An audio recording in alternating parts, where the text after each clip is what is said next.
Sleepwalker is his name, but there is a possibility that it actually isn't. He is part of the Sleepwalker race. They're kind of like dream police. They protect beings that are sleeping from the evil entities that want to invade their head. Sleepwalker was tracking one of these beings into the mind of Rick Sheridan, but the villain tricked him into getting trapped inside Rick's mind. Sleepwalker's story is really similar to Venom's story. Human gets attached to alien, and they have to learn to live with each other. The difference here is Sleepwalker can't separate from his host. In fact, the only time he was able to exist outside of his host was when Rick was sleeping. If Rick was awake, Sleepwalker was just kind of in the back of his mind. Rick did eventually figure out that he had an alien attached to him, and he didn't take it very well. He figured that if he never slept, the alien would never come out, and that went just as well as you think. He did eventually just pass out due to exhaustion. At a certain point, the pair come to realize that they aren't getting out of this and form a hero-host bond, and Sleepwalker is able to exist when his host is awake. Sleepwalker's powers include warp gaze. He twists and alters the shape of physical objects, including people. Thankfully, he is a good guy and refuses to do that to a person because it would cause way too much mental trauma. I think Sleepwalker should get either screen time or just even more panel time because he is a proven asset. Not only is he a great fighter, he can also enhance mental powers just by being near the person with them. That means Professor X, Jean Grey, Doctor Strange. You cannot tell me Sleepwalker wouldn't be an excellent addition to a super team. Plus, apparently, according to Rick, his voice sounds like Vincent Price, the horror star of the golden age of Hollywood and the guy who did the Thriller monologue. As you can see, I am very passionate about my guy. Now switching over to the DC hero that I will fight for day and night until I die, the Heckler. I can't even begin to explain how upset I am that his series was cancelled early. That's pain, but it ended on a cliffhanger and I was just starting to get interested, and that is double pain. The Heckler debuted in the 90s and he does have 90s comic energy to him. He disappeared for a long time after his series was cancelled at 6 issues. His appearances after that were just like cameos, but then in 2022, DC released One Star Squadron. That series was a team of D-list heroes created for hero-for-hire business. So you could get a superhero for like your office Christmas party or a birthday. Heckler was part of this business, but he looked very different. I am grateful the character was brought back, but I miss the original. The original Heckler was drawn in a very specific style. His comic was really interesting to look at. It was very experimental though, so I get DC not wanting to do that again. I really liked the original comics because they were a parody of hero comics. The creators wanted to make the Bugs Bunny of the hero world, so Heckler had no actual powers. His power was be annoying until the person defeats themselves. Maybe I love him because I can relate, I don't know. Heckler deserves better than to just fade into obscurity. Dazzler is one underrated hero who is just starting to get the major recognition she deserves. She was originally a known character, but then she had a brief period where she kind of fell off, but now she is back and shining brighter than ever. Marvel has been putting in the work on their end, putting her back in the pages and up on the screen, but I would argue a lot of Dazzler's recent mainstream fame has to do with Taylor Swift. Say what you will about Taylor Swift, but you cannot deny that her name holds power. Barely anyone outside of like nerd fandoms knew who Dazzler was, but then Taylor Swift might be playing her and suddenly Dazzler's the talk of the town, which she deserves. Dazzler is a pop star and she converts sound that reaches her body into light. The light can manifest as a blinding flash or a blast or lasers, holograms, mists, and like her name, dazzle people by making her body sparkle in a way that throws off someone's mind. Dazzler has many fans in the Marvel Universe, including Kitty Pryde, Juggernaut, and Colossus. She also has fans outside the Marvel Universe, including me and you. It's nice to see this underrated hero finally getting the love that she deserves. I am about to put up missing posters for this team because where did they go? Justicia is the Justice League, but for Mexico. Justicia is Spanish for justice, so it's pretty on the nose with that one. They first appeared in Suicide Squad, Most Wanted, El Diablo, and Amanda Waller 5 and 6 as the team. Then a few team members were in some Superman comics, and that's it. The team leader is El Dorado. He's Superman but Mexican, pretty much. He can fly, he's strong, he can teleport, and do minor telepathy. There are 3 other members on the team. Akrata, a skilled martial artist and acrobat capable of teleportation due to the Mayan artifact she wears. Then we have El muerto. He's undead, which makes him hard to kill. Finally, we have Iman. He wears a suit of armor that gives him superior strength. There are connections between Justicia and the Justice League. El Muerto used to idolize Superman, and Iman received a scholarship from Wayne Enterprises. Iman and Batman also share very similar trauma. Each individual hero has had a handful of appearances. The team has had 2. I think that they are a neat team and they should get more chances to show off together. Lorna the Jungle Queen has been MIA for too long. It's time to bring her back and give her a slight writing redemption arc. Lorna, as a character, super interesting, pure of heart, strong, great role model. The comics she's in, though, they contain some depictions of cultures that are not great and are very outdated. Her series is from the 50s. Lorna is very cool, though, and I think Marvel could bring her back quite easily if they wanted to. Lorna is all about protecting her home. She lives in the African rainforests. She works with and saves the wildlife there from poachers. Lorna tries to never use guns while fighting because they might jam or break, but she can always rely on herself. If she did use a weapon, it was likely a spear because she trained with them a lot while growing up. It appears that Lorna doesn't have any supernatural abilities, she's just a really strong and smart woman. If the MCU or comics wanted to give her some spotlight, they could definitely bring her in using Wakanda, considering that both locations are in Africa. I know that Red Bee isn't everyone's favorite, but I can't get through explaining his story without laughing, and that makes him a winner in my books. Red Bee's thing is he fights using trained bees he keeps in his belt buckle. He apparently even has a favorite bee that is special. That bee is Michael. Michael can pick locks and sting multiple times. Red Bee isn't completely helpless without his bees. He is trained in acrobatics and hand-to-hand combat and law. I would like to share with y'all a fun fact from his wiki page. In his brief career in Hit Comics, which is 24 issues, the Red Bee was hit in the head hard enough to knock him unconscious a minimum of 14 times. Were the bees really there, or was he just hit in the head too many times? The character was recently seen fighting alongside Peacemaker.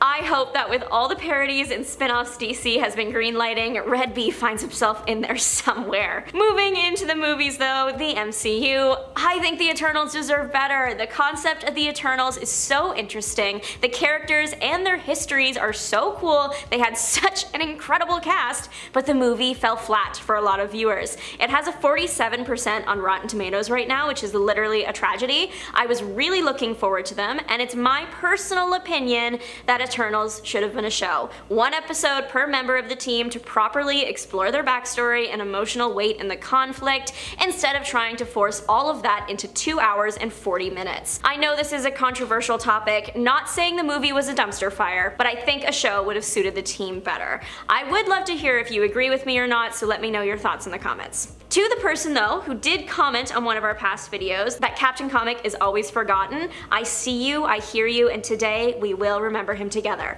Captain Comet is also known as Adam Blake, and he is a mutant for DC. When you hear mutant in the superhero context, most people think Marvel, but DC has some mutants too, Captain Comet being one of them. He was born way before his time, 100,000 years before, in fact. He is described as the first man of the future. The old Adam and the new version of Adam, they have very similar origin stories. When he was born, a comet flew across the sky, emitting radiation. The radiation triggered Adam's cells into multi-genetic cell growth, which caused him to develop mental powers. As he grew up, he realized he was not only mentally strong, but physically too. He was indestructible.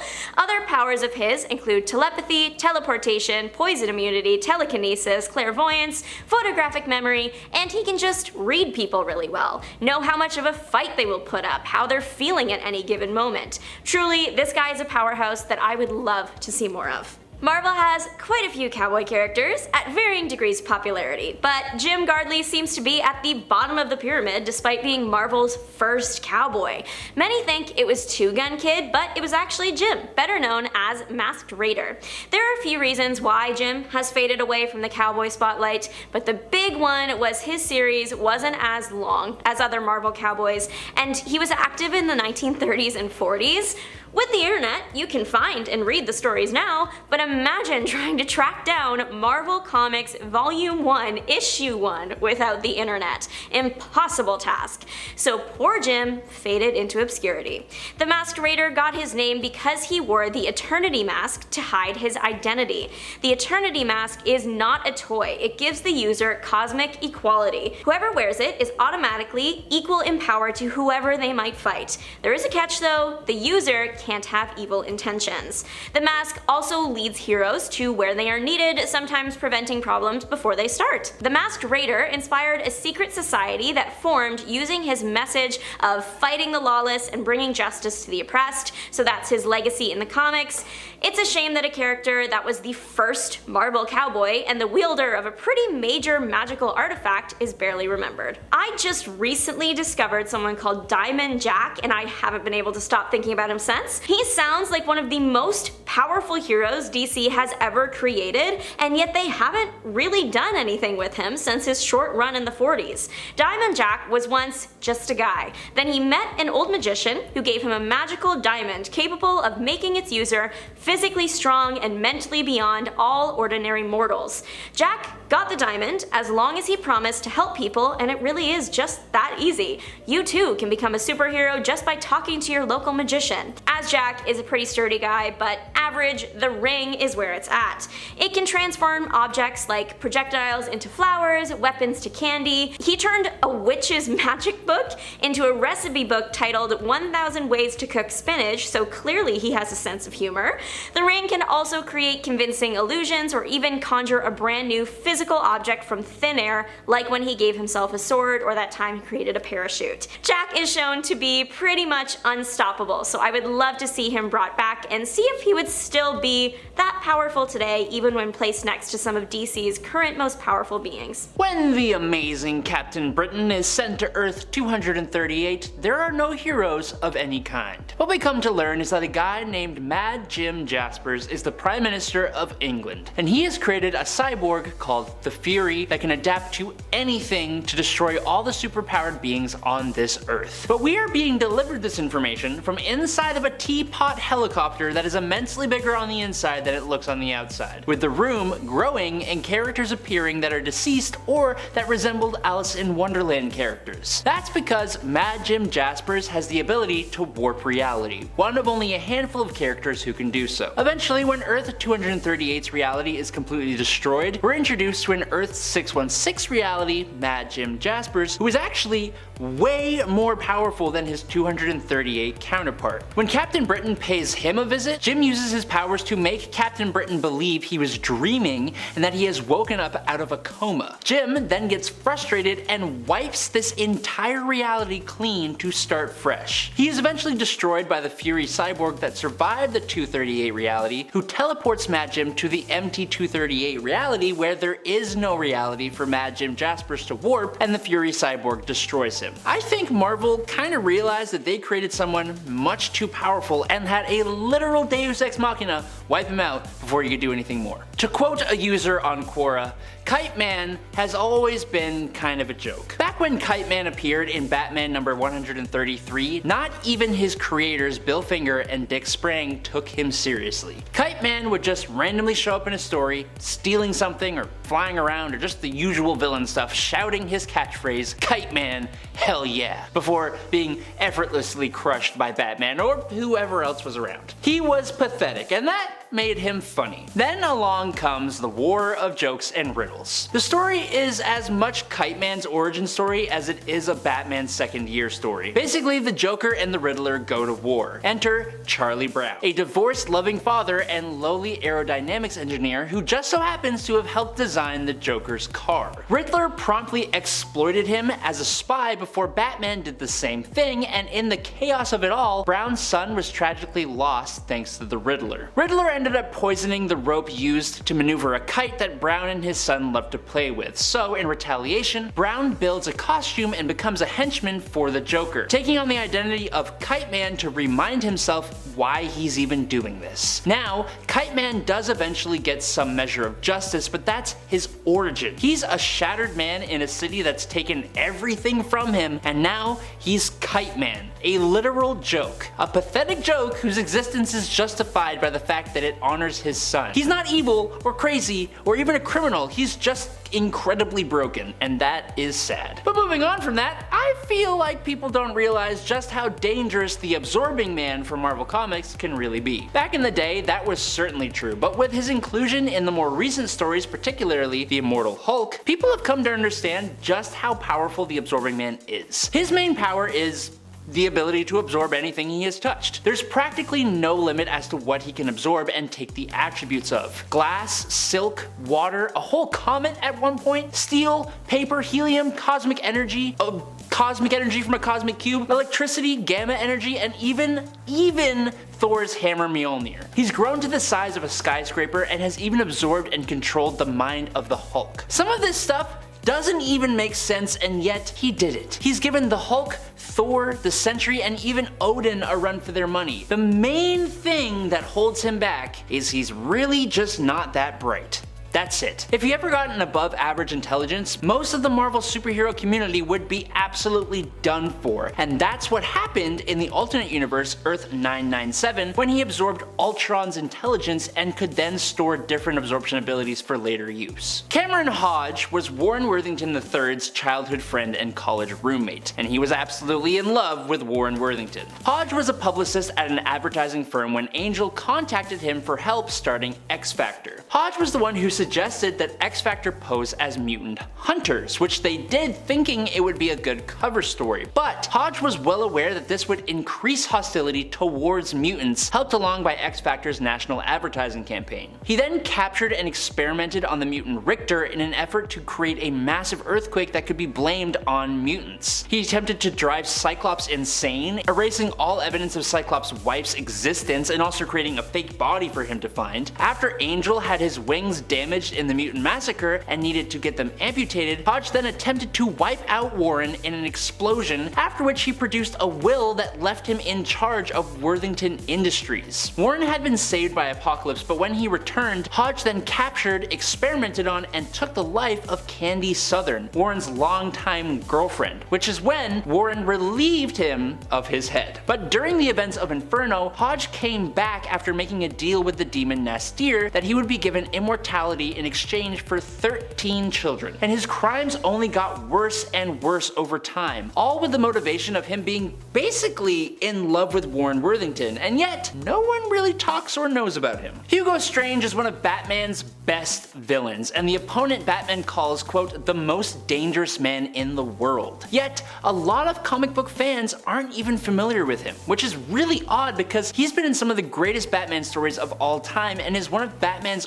oldest villains. He first appeared in Detective Comics number 36, just 9 issues after Batman's own first appearance, and he was featured in Batman number 1 when the Cape Crusader got his own monthly magazine. Some of the greatest Batman stories that feature Hugo Strange more prominently are Batman and the Monster Men, which featured Hugo Strange as a point of view character, Batman Strange Apparitions, which is a fan favorite run on Detective Comics where Strange discovers Bruce Wayne's identity and usurps it, and Batman Prey, where Strange teams up with Scarecrow and attacks Batman psychologically while working with the Gotham City Police Department's new anti-vigilante task force. He was also pretty prominently featured in the Arkham City game, which is where a lot of fans originally learned of him. 1983's New Mutants number 3 introduced the Demon Bear in the form of a dream or a nightmare, one experienced by the team's own Danny Moonstar. Now eventually it was revealed that the Demon Bear was the one behind the apparent passings of Danny's parents, and that the monster was intent on wiping out and subsequently possessing the hero to use as its own vessel on Earth. Now thankfully, Danny's teammates were able to save her from its attacks, most of all Magic, who seemingly destroyed the beast with her soul stored. In reality though, the heroes had merely returned it to its slumber until the next time it would be woken woken up by forces beyond their control. In the years since, the incredibly powerful Demon Bear has made a handful of appearances despite never finding a really permanent place in the wider Marvel universe. Instead, the Demon Bear has been relegated to tormenting the Native American heroes whose ancestry it shares an innate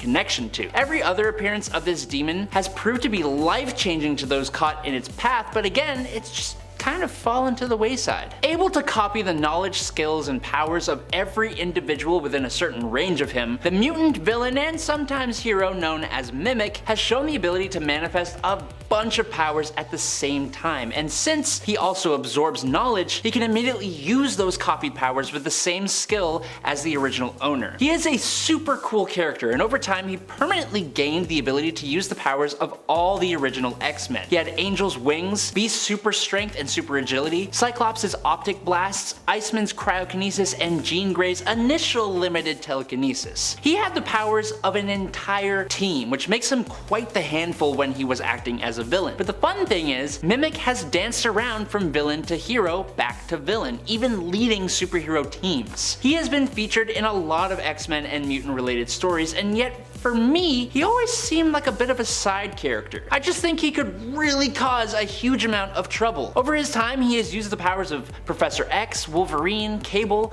Warpath, Sunspot, Nightcrawler, Shadowcat, Colossus, Omega, X-Men, a whole bunch of others, and yet this is probably one of the first times some of you might have heard about him. A young, successful, and secretly entirely evil CEO in DC Comics, Wrath is capable of being both Batman and Bruce Wayne's #1 nemesis and antithesis, and yet almost no one cares or knows about him. Wrath first appeared back in 1984 as basically an anti-Batman, and while that may sound like lazy writing and may make you think he won't be popular, he did it before the major villain Prometheus ever even conceived of the idea. Wrath's parents were two burglars who were accidentally taken from this plane of existence by a young police officer who stumbled on them and thought they were robbing their own house. As you can imagine, this is quite the villain backstory to turn a young Wrath completely against law enforcement. He then dedicated his whole existence to going against them. Now Wrath even ended up training a young ward of his own named Elliot Caldwell, who you might have guessed became his version of Robin. Caldwell eventually takes on the role of Wrath himself, filling in his mentor's shoes, and he remained as the villain after the New 52 reboot. And yet Wrath is nowhere to be seen, and you basically never hear of him. The alien cybernetic monster Zenmu is an incredibly intelligent being with a huge amount of strength and power. Introduced in Marvel Comics in 1960's Journey into Mystery, he is one of the first monsters introduced, and he even predates the Fantastic Four. Zenmu is able to cast hypnotic rays that can control the entire human population, use telekinesis, scatter his atoms, and even inhabit host bodies. In other words, Zenmu is incredibly powerful, and yet he is almost completely absent from most of Marvel's stories. Most recently, Zenmu was a foe of the Hulk in the Immortal Hulk series, where he was completely terrifying. He was hired by the Roxxon company to ruin the Hulk's public image by creating disasters and then swooping in to save the day. Zenmu used his hypnotic powers to persuade civilians and even close friends and allies of the Hulk to turn their backs on him. Thankfully, Hulk managed to break free of his control and he actually completely destroyed Zenmu, but I'm hoping that doesn't mean he's gone for good. And finally, when we first ever meet Mazaz, he is described as the most powerful superhero on Earth 3, the home of the sinister JLA, the Crime Syndicate of America. He was for a long time the biggest threat that the Crime Syndicate of America ever faced, and he has taken the lives of a lot of their members using his superpowers. Mazaz was Alexander Luthor and was just a regular guy until at some point in his life he figured out how to take the powers of other superpowered beings. It seems that the first person who lost their powers and their life to Alexander was Will Batson, Earth 3's Billy Batson, which gave Alexander the power of Mazaz, called down dark lightning, transforming him into a more muscular being with a superhuman strength, durability, flight, electrokinesis, and presumably magic. When he first shows up, he has already stolen the powers of a hero called Hawkwing, who we don't know, and he goes on to gain all the Kryptonian-like powers of Bizarro, plus Kryptonite immunity, the Firestorm Matrix powers of Deathstorm's Earth 3's Firestorm, the super speed abilities from Johnny Quick, and more. He took on and nearly defeated the combined villains of the main universe until Lex Luthor defeated him, and that was that. just gone and yet to return, and I kinda need more, so let's fix that. Number 10. Kang the Conqueror. While the future of Kang in the MCU is extremely uncertain with Jonathan Majors being removed from future projects, the fact remains that in the comics, Kang is an extremely underappreciated villain. This is likely because not as many modern comics fans know how deadly Kang can be. If you are more a fan of the MCU, or if you are more of a modern day comic book collector and reader, you might have missed out on some of Kang's most epic stories and most deadly moves when it comes to him facing the Avengers. Although I will say that comics have been hinting at his power in recent years,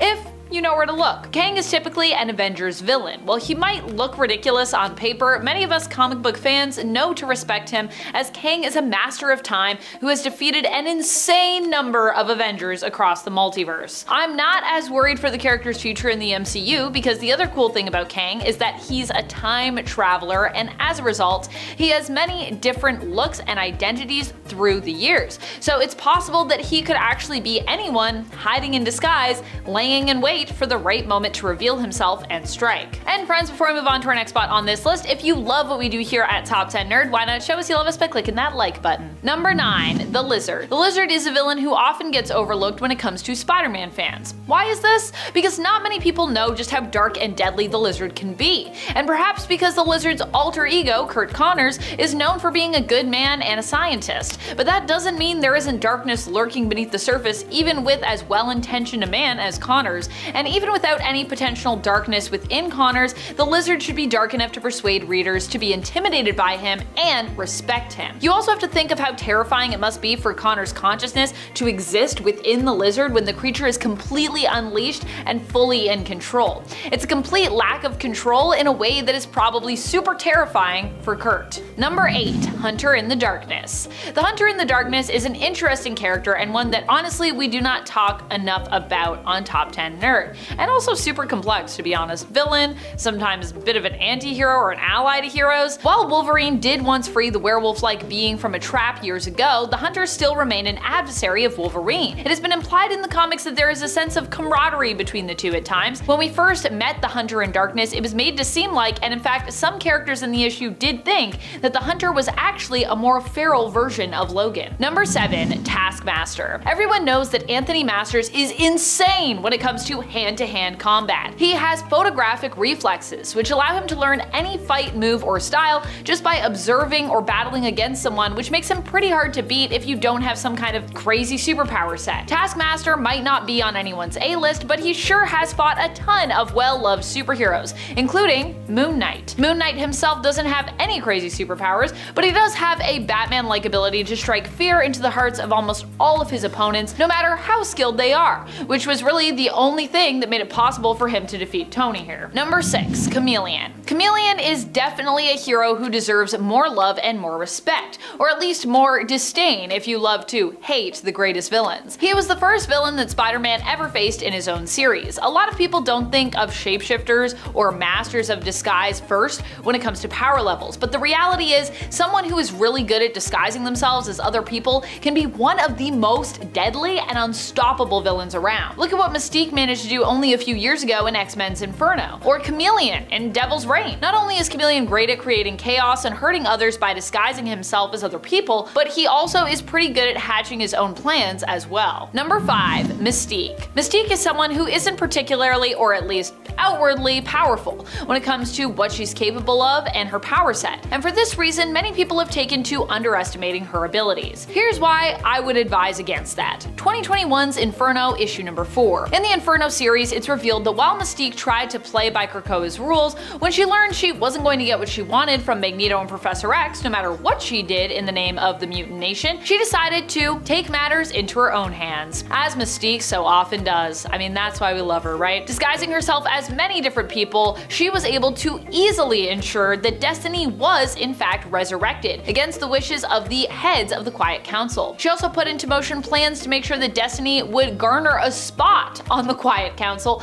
and then she was almost successful in enacting a revenge revenge. And then she was almost successful in enacting revenge on Moira X for keeping her love, Destiny, from her for so long. Mystique here proves that while her power set may have become OP over the years, it's still really her mind and her sense of cunning that makes her honestly so dangerous. Number 4, Mysterio. Another villain that often gets dismissed when it comes to Spider-Man's rogues gallery is Mysterio. Mysterio is a villain that is all smoke and mirrors and illusions, which makes a lot of folks consider him to be, well, a not so real threat. Still, in the cinematic take on the character, we saw Mysterio almost completely fool the entire world. Or well, even being defeated, he still kind of did. His plan here was to convince everyone he was a hero and win them over to his side, and even despite seemingly dying, I'm still not convinced, he actually still managed to succeed somewhat. In the Old Man Logan universe, Mysterio is also the one behind defeating all of the X-Men by tricking Wolverine into thinking all of his friends were really supervillains, thereby getting him to kill the entire X-Men team and School himself. Yikes. Number 3, Destiny. Destiny is one of those villains that is severely underrated. I mean, most people don't even think of her when they think about Marvel villains. Even when they think about X-Men villains, she doesn't happen to be one of the folks that first comes to your mind. And yet she is one of the most powerful out there, despite being very squishy, honestly. Even dead, she is somewhat of a threat in the comics due to her previously recorded premonitions. You see, Destiny is the lover of Mystique, and her mutant power is that she can see into the future. The more likely a future becomes, the more she can see that future. And her visions have often been known to be quite accurate. We don't have a lot of characters who can see into the future, and most of them tend to be on the hero side of things that do have that power. So it's interesting to see a villain with such rarely seen powers, but especially when you consider, her alignment as a villain. Number 2, Madeline Pryor. Of course, I have to include the Goblin Queen. You guys know how much I love her. Anytime I do a list like this, she's one of the first people that comes to my mind, and we gotta talk about her. Madeline Pryor is a woman who seems to easily be forgotten and shelved, which is surprising considering how great of a threat she posed in the original Inferno story. Currently in the comics, Madeline Pryor is making a comeback, even going on to lead her own X-Men team, nicknamed the Dark X-Men editorially. Madeline Pryor has threatened the entire world with her dark rituals and demon pacts before, and though often forgotten, she really shouldn't be, considering just how dangerous and how powerful she is. Number 1, the Maker. The Maker is the alternate version of Reed Richards. I've always felt that Richards actually might make a better villain than a hero, and the Maker seems to have been this thought made manifest, living proof of it being so. The Maker initially started out as a hero, leader of the team known as the Fantastic Four. However, in the Ultimate Universe where he hails from, the original Ultimate Universe of Earth 1610, his and Sue's future of marital bliss was not as guaranteed. And in fact, after the tragedy of Ultimatum and Sue Storm turning down his marriage proposal, Richards got a different perspective on life, which inevitably resulted in him becoming a villain. In this universe, Reed had a rough childhood, and part of where his villainy started was in turning on his own family.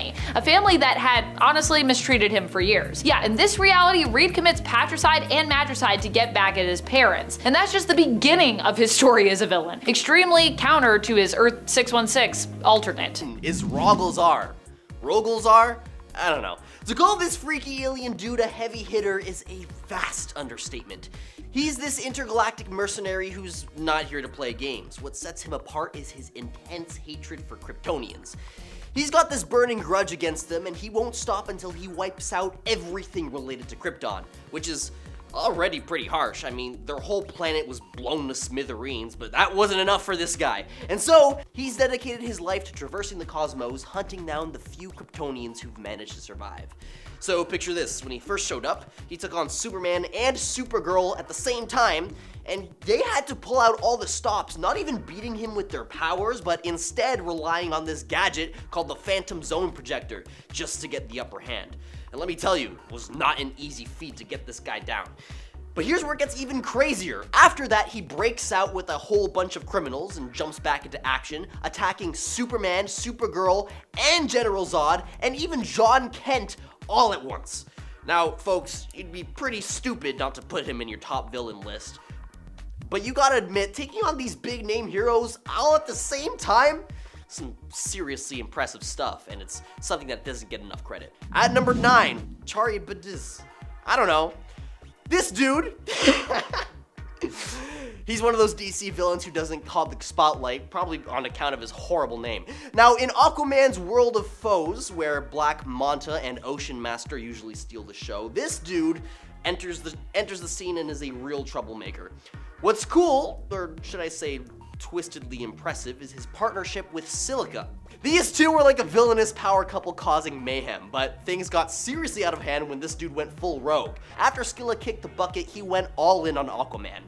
I mean, he actually went as far as stealing a superhero's powers. He did just that, swiping Aquaman's mojo and using it to make piranhas munch on the hero's hand. But then the plot thickens. After Aquaman's retaliation splash, this dude tried to command the fish again, and it ended up blowing up in his face. Instead of controlling them, he sort of fussed those little fishies, becoming this piranha man hybrid, which sounds pretty cool.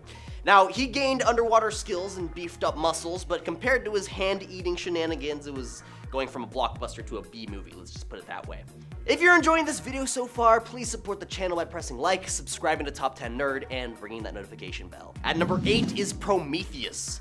Prometheus had a rough start in life, to say the least. His parents were crooks, and they met their end at the hands of the cops. So he ended up inheriting all their shady stuff and took on a path completely opposite to justice.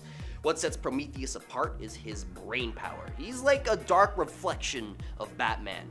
This guy, without any superpowers, goes toe-to-toe against the entire Justice League.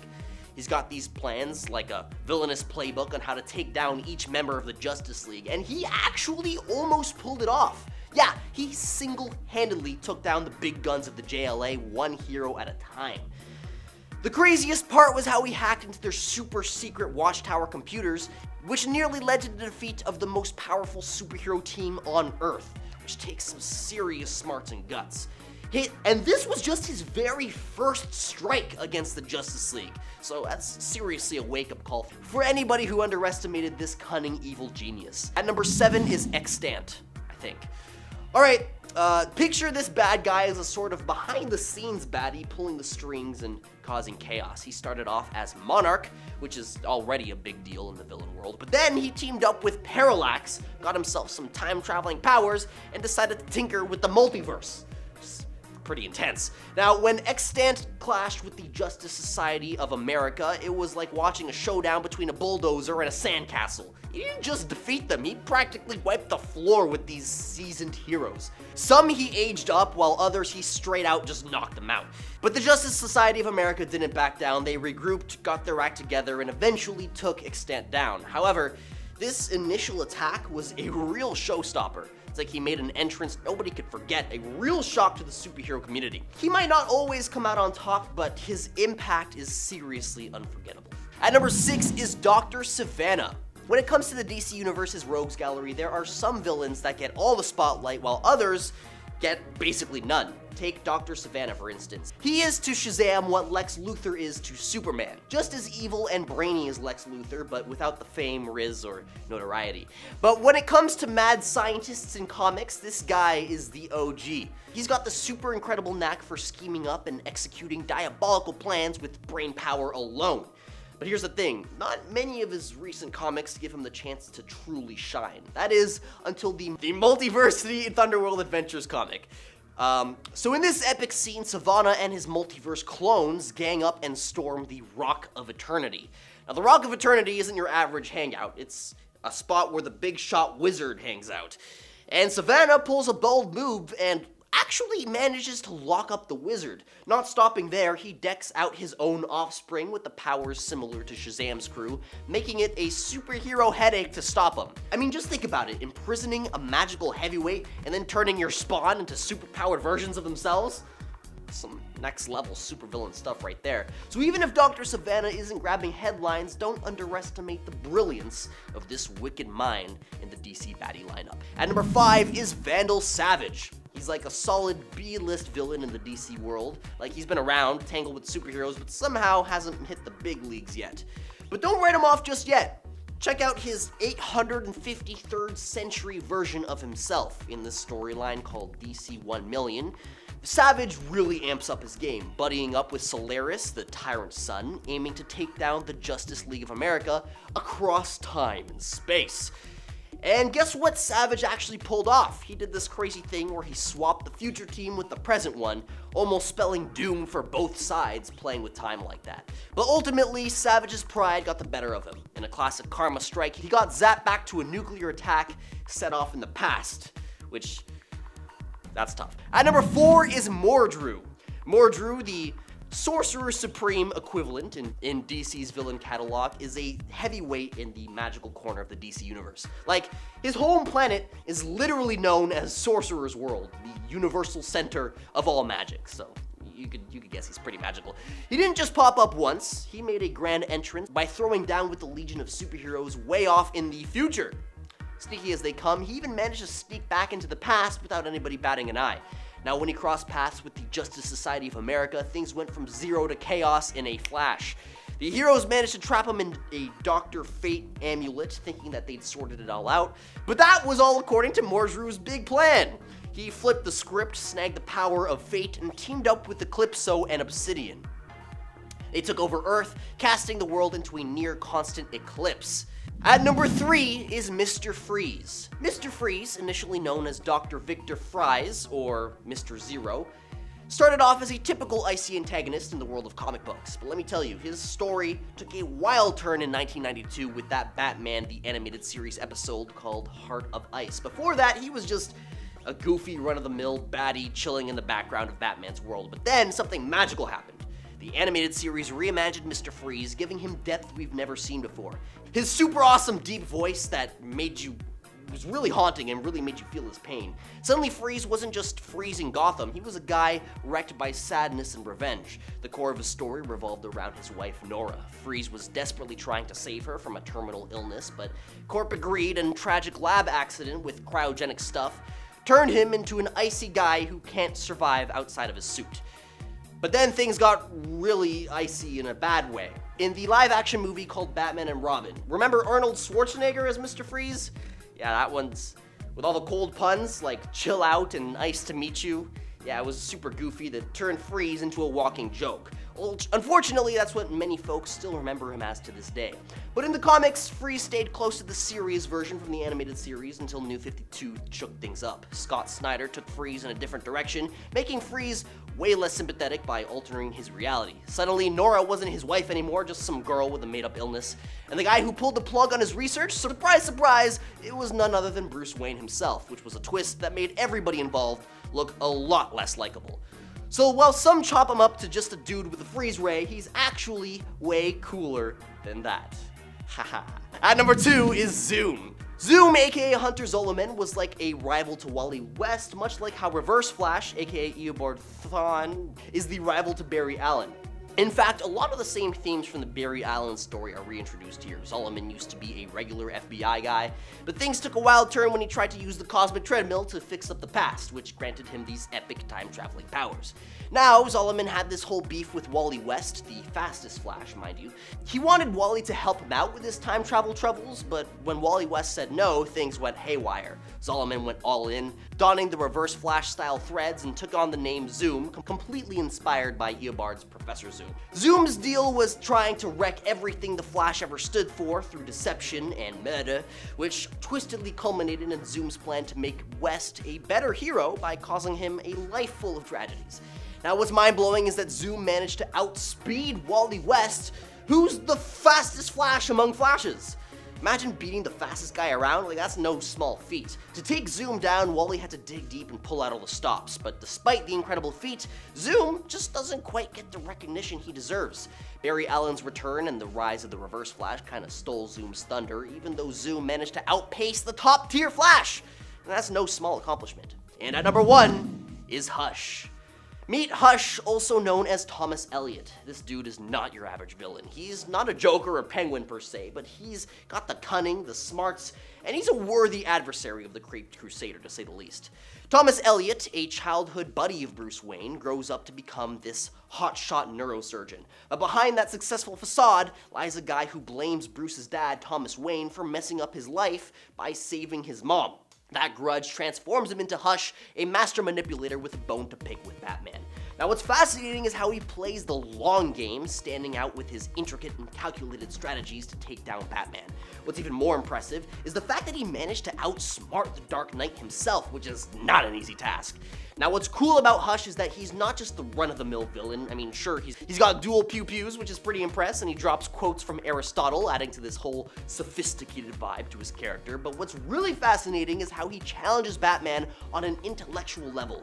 He's not just there to beat him up, he wants to outwit him, which, believe it or not, is a tall order.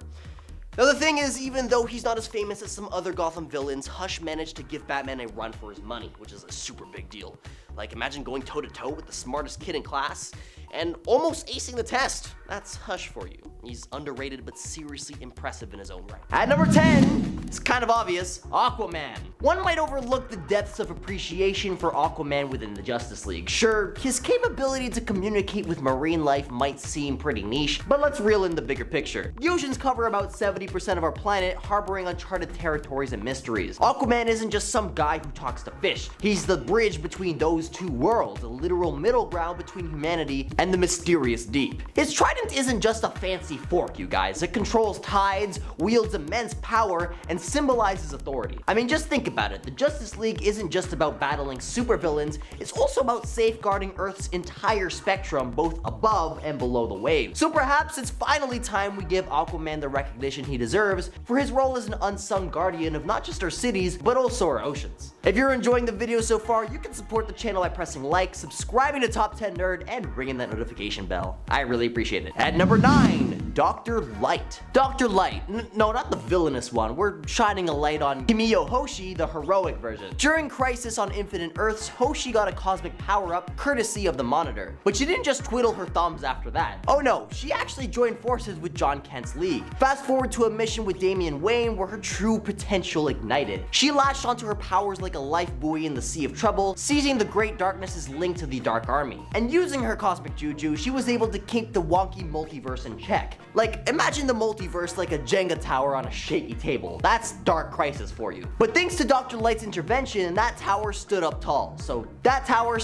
At number 8 is Martian Manhunter. When it comes to the Justice League, we often find ourselves focusing on the big names like the iconic Batman, Superman, and Wonder Woman, but let's not forget about the underrated gem in the lineup, Mr. Martian Manhunter. John Johns, as he's known on his Mars block, boasts an impressive record. He's been a steadfast member since the League's inception, a fact that might even surprise the most dedicated fans of the superhero world. While he took a brief hiatus to deal with his own rogues gallery in Metropolis, Martian Manhunter proved his mettle when the chips were down. The Dark Army threat called him back into action alongside his super buddies, and there he stood resolute and ready. In an ultimate showdown, he, like other heroes, met his quote-unquote demise, only to triumph through the chaos, showing us that his place was never in question. John Johns, the shape-shifting, telepathic powerhouse, truly deserves a spotlight among Earth's mightiest heroes. At number 7 is John Constantine. Enter John Constantine, the unassuming yet pivotal member of the Justice League. Nestled within the DC universe, his mastery over the arcane and his sharp wit are his greatest assets. Constantine's recent exploits with the Justice League Dark demonstrates his prowess in thwarting even the most menacing of adversaries. His instrumental role in quelling Merlin's earth-threatening havoc showcased his resourcefulness. But it's not just about the supernatural. When the cataclysmic onslaught by Pyrrha on the multiverse unraveled, Constantine's significance truly shone. United with the League's unconventional champions, he orchestrated a daring expedition into the Starheart. This voyage unearthed the elusive ties between Pyrrha and the looming Great Darkness, unraveling a truth vital to preserving the cosmos. So without Constantine's calculated audacity, the unraveling of this intricate tapestry might have remained an unrealized endeavor. At number 6 is Detective Chimp. Detective Chimp, a seemingly unconventional member of the Justice League Dark, often flies under the radar. Nestled within DC's magical realm, Detective Chimp's inclusion might appear puzzling at first glance, yet he's a strategic asset with a rich history. Having intertwined with the Shadow Pact, he actively combated the Spectre and assumed leadership. His saga continued as he merged into the JLD, significantly contributing to toppling the enigmatic Upside Down Man. Engagements against mystical adversaries adversaries like Merlin and Xanadoth further underscore his prowess. What's remarkable is that Detective Chimp lacks innate magic. His power lies in his encyclopedic insights and deductive prowess. A nonchalant chimp on a couch with a beer might not scream hero, but this tale resonates with the essence of heroism, leveraging what you possess in unexpected ways. At number 5 is Black Canary. DC's trove of superhero houses some major players, yet few shine as brilliantly as Black Canary. Striding confidently in her signature leather jacket and fishnets, she exudes a unique aura. A formidable Justice League member, she's no stranger to clashing with villains like the Royal Flush Gang and Xanadoth. Do any of you nerds remember the Pyrrha incident? Well, it didn't end well, and thanks to Barry Allen, she returned to the fray. At number 4 is Zatanna. DC Comics is a realm brimming with Caped Crusaders and superpowered saviors, and harbors an array of mystical manipulators, none more captivatingly enigmatic than Zatanna. When the formidable Wonder Woman found herself momentarily absent, it was Zatanna who gracefully shouldered the mantle of command, guiding the Justice League Dark. Her pivotal role in orchestrating the League's standoff against the sinister Merlin can't be understated. Amidst all this arcane chaos, she deliberately relinquished control, a calculated gambit that culminated in Merlin's undoing. But this was merely the tip of her metaphysical iceberg. See, Zatanna emerged as a linchpin in the League's conquest against the formidable Xanadoth, locking horns with Pyrrha and his nefarious Dark Army. With unwavering mettle, she showcased why she deserved the crown of the League's unsung champion. Throughout all of last year, Zatanna became omnipresent, an indomitable force safeguarding the multiverse, and an unsung sentinel shaping destinies with every uttered incantation. At number 3 is Hippolyta. Hippolyta is a formidable Amazonian warrior, proud and strong. Her introduction into the Justice League as a beacon of hope and might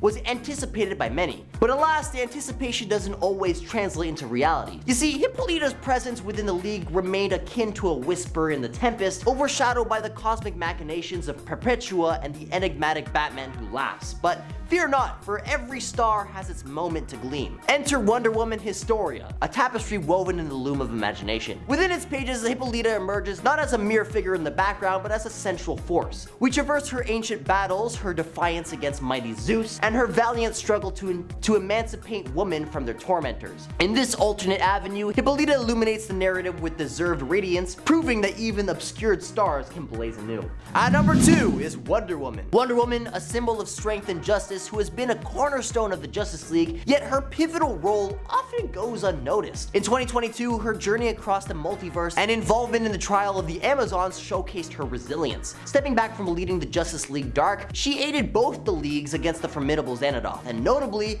her contribution in the showdown against Pyrrha and the Dark Army stuck out. Rescued by Barry Allen, she emerged in the final battle, emphasizing her unwavering commitment. Although in this series her time in the League was limited, the quality of her actions spoke volumes. Wonder Woman's return marked a turning point, spotlighting her often underrated significance in safeguarding the League and the broader universe. And at number 1 is Green Arrow. Green Arrow often finds himself lurking in the shadows of the limelight, but let's not underestimate the gravity of his contributions. So you see, 2022 was a really good year for Green Arrow. Not content with mere archery prowess, he silently bankrolled the League's operations, an unsung hero in the financial realm. When the Royal Flush Gang and Xanadoth posed threats, there he stood, bow drawn, ready for action.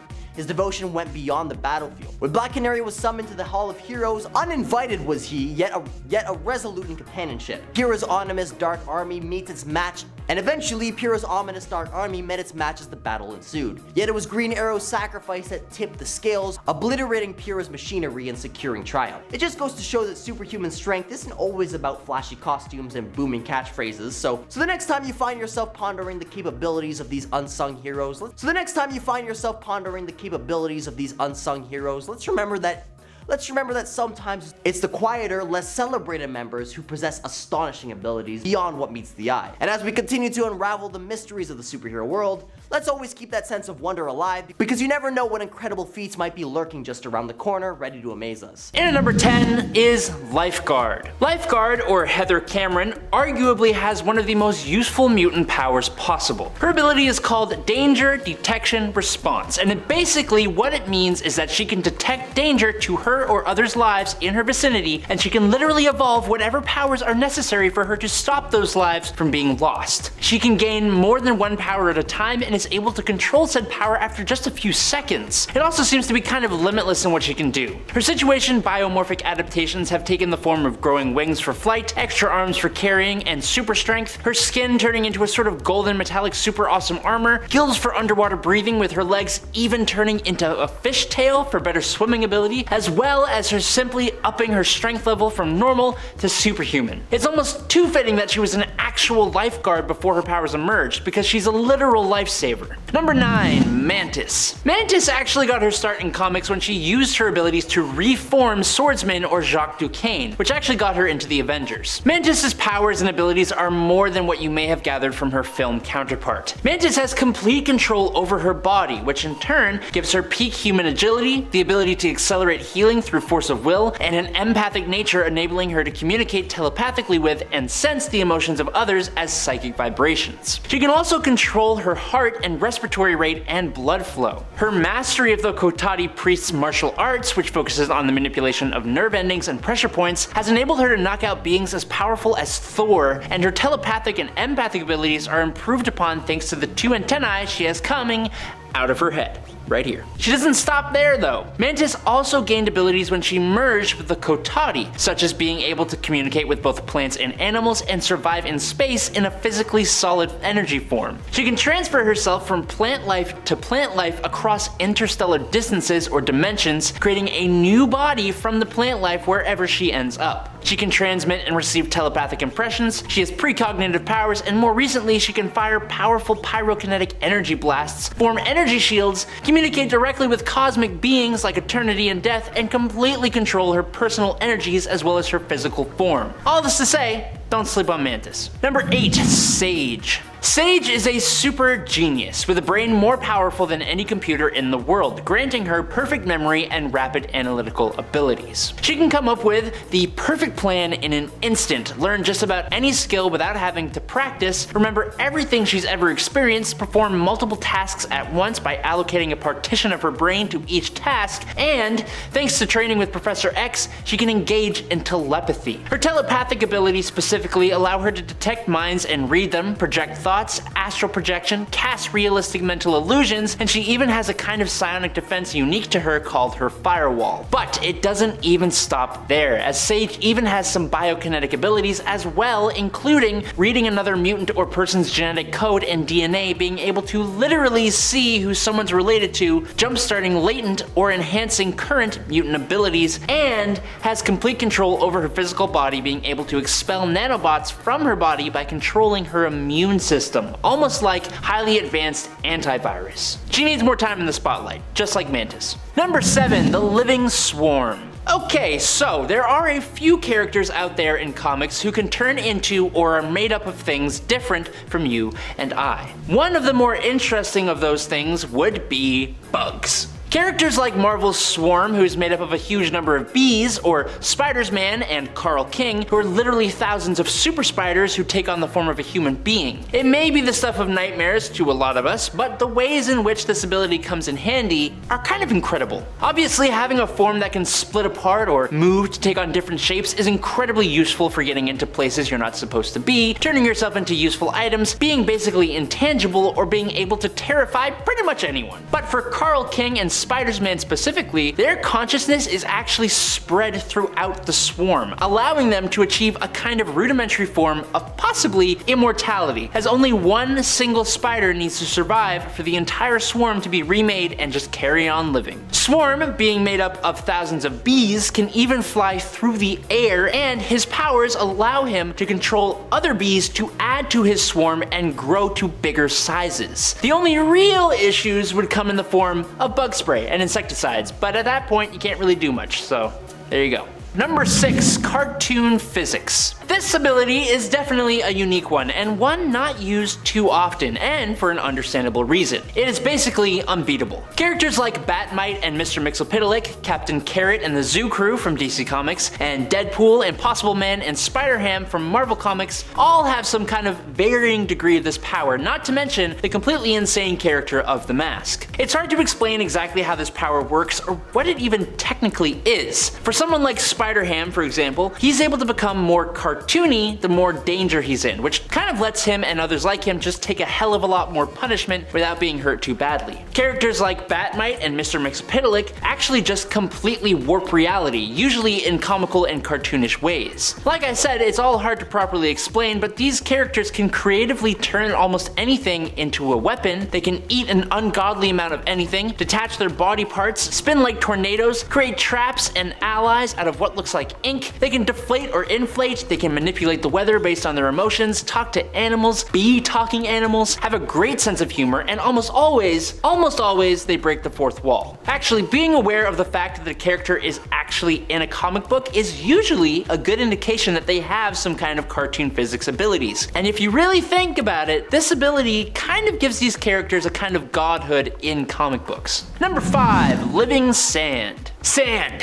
Yes, it's coarse and it's rough and it does get everywhere, but sand is just millions of tiny rocks. And as such, it can be very strong while also being almost liquid in its composition. Obviously, the obvious choice for examples here would be the Spider-Man villain Sandman, who has been a pain in the backside and occasionally an ally to Spider-Man using these abilities. But there's also the mutant Dust from Marvel Comics as well, who can transform herself into an explosive cloud of sand-like silicon, allowing her to reform her body at will or maintain an aerial-based sand form in the shape of her human body. Clayface from DC Comics is even a character that I think sort of falls into this category, but then we aren't really talking about sand anymore. But if we want to talk manga, there's even Gaara from Naruto, and he'll really show you how powerful sand can be. It's actually kind of scary. Sand can crush, blind, bury, dehydrate, drown, and even erode opponents, which is an absolutely terrifying thought. Number 4, technopathy. Just like the last point, there aren't many characters with this power since it's pretty OP in our modern world. DC's Cyborg and Brainiac, Marvel's Apocalypse, Ultron, or even the mutant Hijack are just a few of the comic book characters who have tapped into the powers of technology, and with it, they were able to bring some of the most powerful heroes and villains to their knees. Technopathy is the ability to psychically perceive and interface with technology, and while the use of the power varies from individual to individual, it allows the user to perceive the location of mechanical devices, physically perceive structure and function of those devices, activate or deactivate power for electronic devices, communicate with and command said electronic devices, and even psychically channel their perception or consciousness through electronic media at will, effectively gaining a sort of pseudo-immortality, just like being a living swarm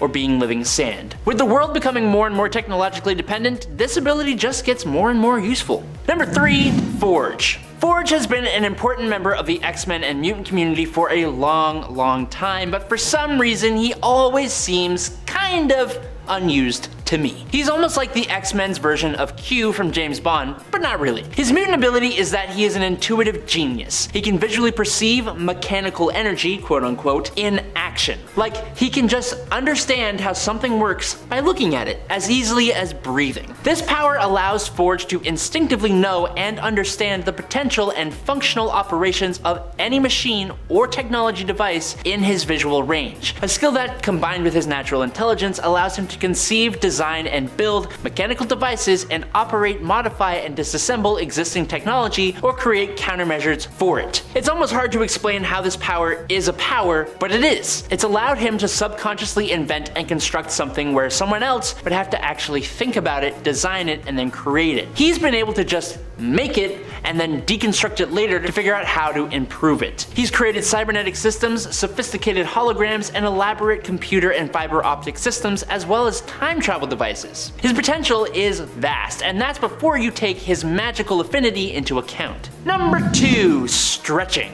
Elasticity and plasticity, the ability to convert the mass of an entire body into a highly malleable state at will, is an ability that has many more applications than you think. This ability is shared by Martian Manhunter using his shapeshifting ability from DC. There's also Plastic Man, and then of course Reed Richards, Mr. Fantastic, who is probably the best known hero with powers of elasticity. He has been able to use these powers to absorb or redirect the impacts of bullets or explosions, stretch his limbs to distances of 1,500 feet, and for shapeshifting, it's allowed him to do so many different things: entangling, imitating, parachuting, gliding, cushioning, slingshotting, bouncing. He can do all of it, being being able to go as thin as a sheet of paper or as narrow as a needle, and even turning himself into a liquid solid state. But it goes even further. He could even mold himself to the shape of something like a key to unlock a door. Basically, this power has a lot of uses. And finally, in at number 1, Multiple Man. Multiple Man has such a crazy interesting power. Jimmy, or James Madrox, is actually a changeling, which is sort of a genetic precursor to Marvel's mutants, who gain their abilities at birth instead of having their X gene activated later on. For James,